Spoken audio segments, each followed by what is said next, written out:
नमस्कार शेतकरी बंधूंनो, मी प्रवीण पवार, सुखकर्ता कृषी विकास केंद्र कोळगाव, तालुका हातगाव, जिल्हा नांदेड। माझा मोबाईल नंबर 9922141475।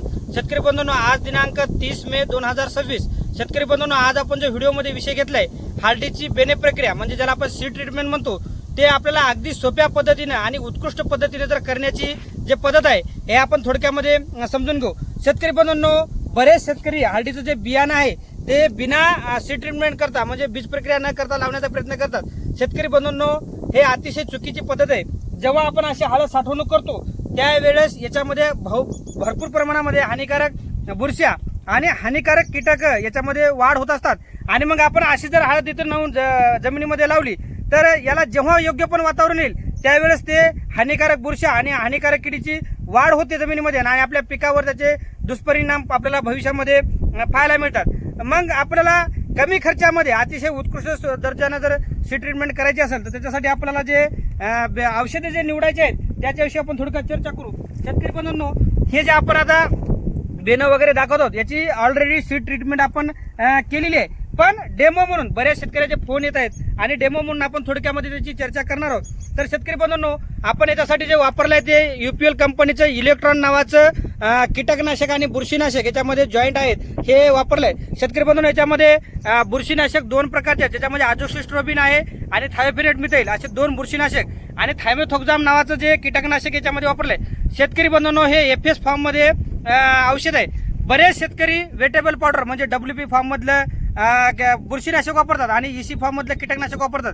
शेतकरी बंधूंनो, अशी चूक करू नका। एका काळामध्ये तंत्रज्ञान नसल्यामुळे आपण त्या गोष्टी वापरल्या, पण तुम्ही ईसी फॉर्म आणि डब्ल्यूपी फॉर्म जे जर वापरले तर हे आता इथं लावले आणि आपल्या जमिनीत नेऊन लावले की ते त्या बियाणाला सोडून देतात, पण हे एफएस फॉर्म तुमचं 20 दिवस चांगल्या पद्धतीने काम करते आणि बियाणाच्या अंकुरणाला किंवा बियाणाला कुठल्याही प्रकारचा धोका न पोहोचता अशा चांगल्या प्रकारे सुरक्षा देत असते।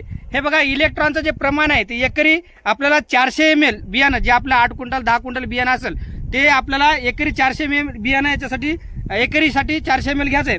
सोबत शेतकरी बंधूंनो, आपल्याला हे सीड ट्रीटमेंट अगदी सोप्या पद्धतीने होण्यासाठी जे सोबत जे घ्यायचं आहे ते स्वरूप कंपनीचं स्ट्रायकर नावाचं प्रोडक्ट हे सिलिकॉन बेस्ड स्टिकर आहे। तुम्हाला जे पण मार्केटमध्ये चांगलं सिलिकॉन बेस्ड स्टिकर मिळेल ते घेण्याचा प्रयत्न करा। याचं प्रमाण शेतकरी बंधूंनो, एका एकरच्या बियाण्यासाठी फक्त 100 ml घ्यायचं आहे।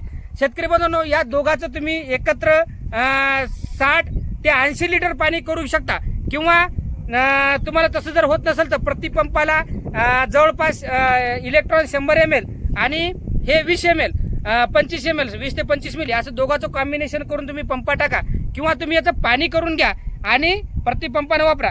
शेतकरी बंधूंनो, हे सीड ट्रीटमेंट करण्याची आपण थोडक्यामध्ये पद्धत समजून घेऊ। आता बरेच शेतकरी बियाणं जे आहे ते जुन्या पद्धतीने एका ड्रम मध्ये पाणी करतात, बियाणं बुडवतात, काढतात आणि लावण्याचा प्रयत्न करतात। शेतकरी बंधूंनो, ती सीड ट्रीटमेंटची पद्धत खूप जुनी झाली आहे। जेव्हा तुम्ही बियाणं पाण्यामध्ये बुडून काढता पहिले 1 ते 2 वेळेस किंवा 3 वेळेसच्या बियाणाला फक्त तुमचं औषध लागून जाते आणि नंतर फक्त त्या ड्रम मध्ये पाणी राहते, त्याला औषध राहत नाही। पहिल्या सुरुवातीच्या बियाण्याला जास्त औषध लागते आणि मागल्या बियाणाला काही लागत नाही।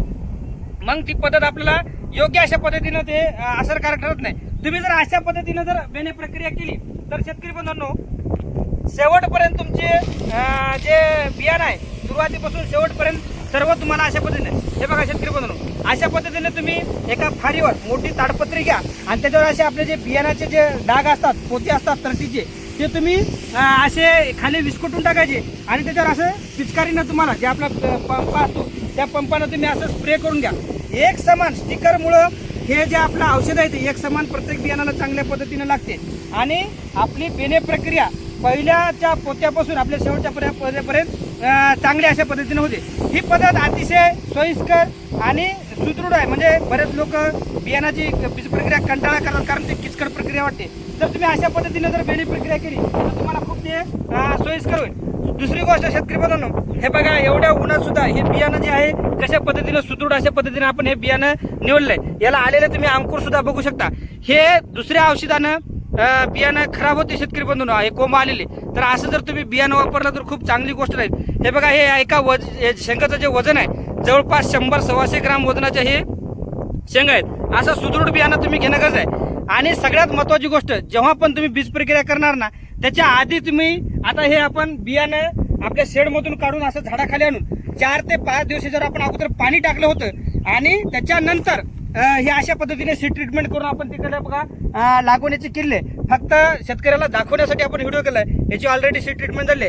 शेतकरी बांधवाला विनंती आहे की प्रत्येकाने कंटाळा न करता सीड ट्रीटमेंटचं महत्त्व समजून घ्या आणि जे पण तुमच्या भागामध्ये FS फॉर्म मधले चांगले औषधे मिळतील ते घ्या आणि सीड ट्रीटमेंट करण्याचा प्रयत्न करा. धन्यवाद.